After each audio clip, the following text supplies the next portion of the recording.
Hi, everybody. Welcome back to the Dennis Prager Show. I have been looking forward, actually, to interviewing this gentleman. This is exactly the sort of thing that I find fascinating. Immersing yourself in another culture, and especially when that other culture is in your own country. Well, it seems like such a likely thing, but I don't know how many people, if any, have done this, let alone written a fascinating book about it. I have on the line Kevin Roose. He is a senior at Brown University.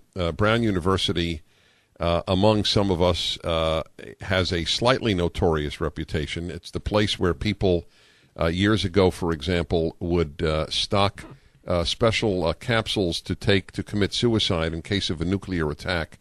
And other stories came out of Brown, which I'm sure did not reflect on some of its excellence, but it is at the very least a center of basically secular and liberal ideas, as most universities are. I went to Columbia, and it was similar, but I think Brown was even at the time to the left of Columbia. My guest is a senior there. Kevin Roose, R-O-O-S-E. What he decided to do was leave the secular left world that he was immersed in and go to Liberty College. Is it Liberty College or Liberty University? It's Liberty University. Liberty University, which is the late Jerry Falwell's university. A place where there's no drinking, no smoking, no cursing, no dancing, no R-rated movies, and a lot other no's. And there is yes prayer and yes Bible study, and which leads a Christian fundamentalist life. And he decided, hey, I want to see what this is like. And how long did you spend at Liberty? I was there for a semester. Which means what, 4 months in total?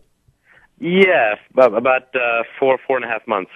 Well, first of all, I salute you for doing it. I think it's a terrific thing.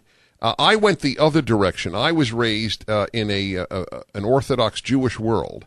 And then I went to secular liberal university, so I had the opposite trip that you did, except I stayed for 6 years instead of 4 months.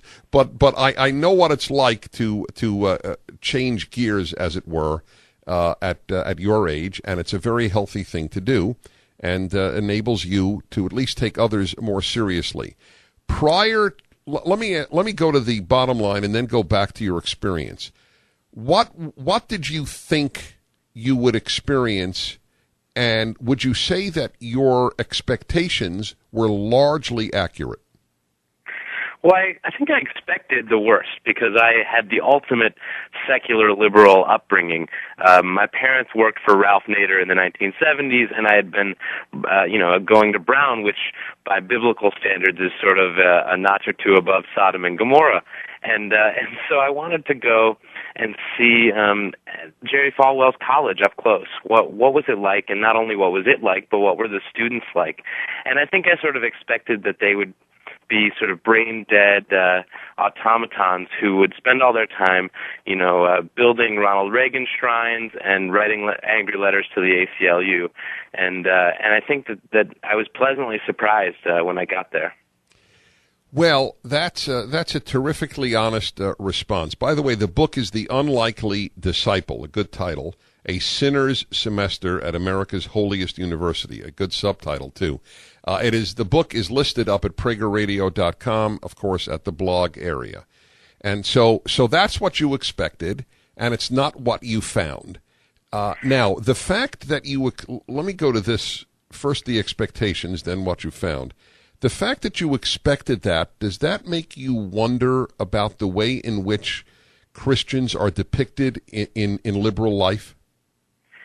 Yeah, no, of course it does. I think I had just as many preconceptions and mistaken notions about evangelical Christianity as some of the students at Liberty had about people in the secular world. They think that, Brown students are all just sort of godless, amoral, unpatriotic heathens who walk around drinking fair trade coffee all day. So I think that both sides have a lot of mistaken assumptions about each other, which is what I was trying to correct. I wanted to see what's the real picture, what are these people really like, and sort of get beyond the demonized stereotypes that float around in the secular world. Right, but of course, the secular world dominates America, unlike the Christian world. There's, from ABC to CNN, you have a fairly secular, a left-of-center view. And so people who don't do what you did, which is the vast majority of Americans, don't really have an accurate view of the religious conservative. Well, I think it's crucially important to expose ourselves to views that are unlike our own, and not only unlike our own, but views that offend us and challenge our notions of what's right. I went into Liberty. I tried to be a neutral observer, but I admit up front that I had my biases, and so it was bizarre to go there and be plunged into this world of very conservative, very strict Southern Baptist Christianity, and so I tried to do everything I could to sort of dive in and take Bible courses and sing in the church choir and live in the dorms and really try to get a picture of this world that I just had no exposure to. How did you feel by month 3 when you were getting used to this and actually kept on praying even afterwards, though we'll talk about the afterwards later? I'm very curious. By month 3, let's say, how did you feel about Kevin? In other words, was there any more positive or more calm? Was there any change about the way you felt about you during the course of your time there? Well, it's tough because on one hand, I think that Christianity and Christian environments like Liberty can make you feel incredibly guilty and self-conscious because they're constantly, beating you over the head with your own sinfulness and all these things that you're doing wrong. I mean, as a college student, it's very hard to not only follow Liberty's 46-page code of conduct, and that's not easy, but you also have to sort of go along strong in your faith, or else you feel like sort of a failure. So there is a sort of inferiority complex that develops. But I'd say that on the whole, I was happy there. I mean, I wasn't without my qualms. But they've actually done studies that say that religious college students who practice a religion regularly, while they're in school, report being happier and more fulfilled, and they do better in their classes. And so I think there's something to that structure of having strict rules and having sort of a community of belief around you that makes for a sort of a pleasant college experience, even though I still disagreed with a lot of what was being taught. But you did feel a little happier. In some ways, yes. Although there were moments when I was not, when I was aware of the debilitating effects of this, some of this worldview. Okay, all right. Hold on. Keep that in mind. And I want to ask you if you developed a crush on any of the girls there, and what that would have been like. The book is The Unlikely Disciple. 1-8 Prager 776. Kevin Roose, my guest. Hi, everybody. Dennis Prager. It is.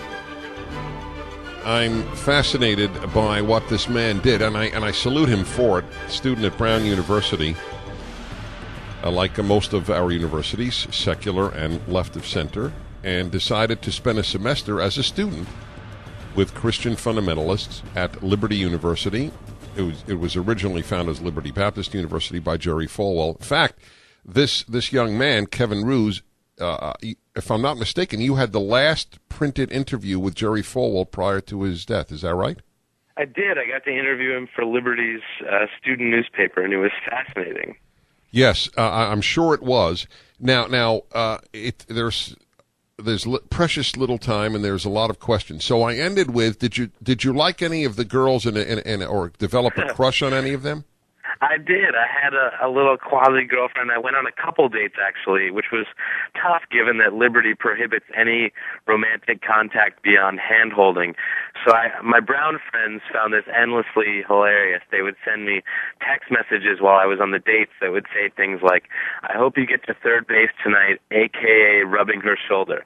So they were not altogether supportive, but it was a fun time.